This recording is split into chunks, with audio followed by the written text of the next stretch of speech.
Сәлем достар, бүгін біз сіздермен механикалық қозғалыстың салыстырмалылығы тақырыбын өтеміз. Біз өткен тақырыпта сіздермен механикалық қозғалыстың не екендігін және санақ денесі ұғымдарымен танысқанбыз. Санақ денесі деп дененің қозғалыста немесе тыныштықта екендігін анықтау үшін таңдап алынған екінші бір денені айттық. Енді біз мынандай қозғалысты қарастырайық. Яғни тынық су, көлдің беті деп қарастырсаңыздар болады. Осы жерде екі қайық қозғалыста.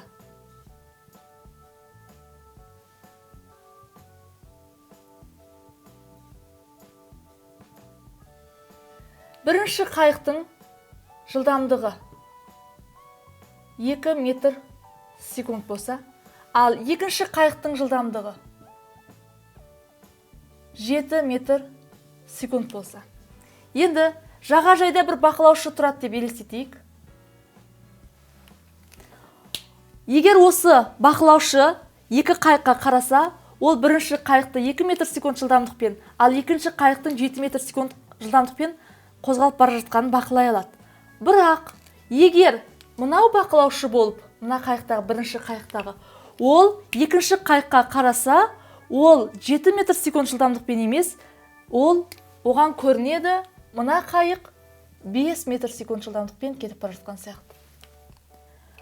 Өйткені бұл жерде олардың таңдап алынып отырған санақ денелері әртүрлі. Яғни, қандай санақ денесін таңдап аласыз, соған байланысты жылдамдықтар да салыстырмалы түрде өзгеретін болып отыр. Енді біз тағы бір мысал қарастырып көрейік. Мен маркермен тақтаға белгілі бір сызық сызсам, менің қолым қозғалысқа келеді. Ал осы қозғалысты бақылап көрейік. Егер мынау төменнен бастап жоғарыға қарай мен мынандай сызық сызайын. Осы кезде, егер сіз маған тура қарап тұрсаңыз, онда, яғни бұның белгілі бір горизонтқа бұрыш жасалған, жоғары бағытталған сызық екенін байқайсыз. Яғни маркер сізге қозғалғаны көрінеді, горизонтқа белгілі бір бұрышпен төменнен жоғары қарай қозғалған.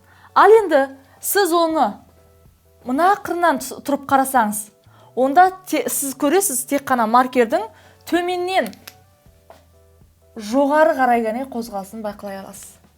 Яғни сіздің қарастырып отырған санақ жүйеңізге байланысты қозғалыс әртүрлі сипатталады. Тағы бір мысал келтірейік. Біз білеміз, жер шарын айнала ай қозғалады. Ал егер сіз жер шарынан бақыласаңыз, немесе жер шарын санақ денесі етіп бақыласаңыз, ай мына жер шарын айналған шеңбер тәрізді орбитамен қозғалған сияқты көрінеді. Ал егер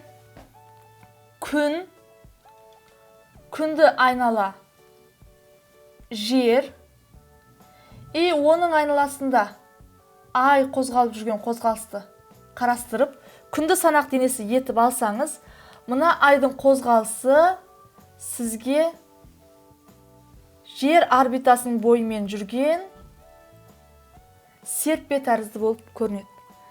Яғни сіз жермен салыстыра қарасаңыз, айдың орбитасы шеңбер тәрізді болғанмен, күнмен салыстыра қараған кезінде айдың орбитасы сізге жердің күнді айналу орбитасының бойымен жүрген серпе тәрізді болып көрінеді.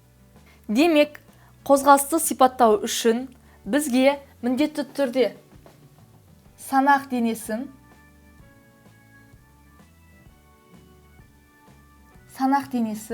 және осы санақ денесімен байланысқан координата жүйесі, яғни ол дененің орнын анықтау үшін керек, координаталар жүйесі керек.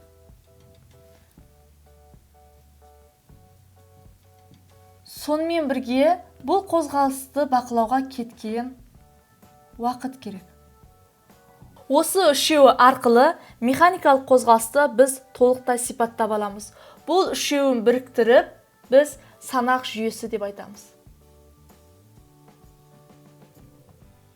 Санақ жүйесі. Яғни санақ жүйесі, санақ денесі, координаталар жүйесі және уақыттан құралады. Балалар, көріп отырғандарыңыздай, санақ жүйесінің әртүрлілігіне байланысты қозғалыстар әртүрлі өтеді.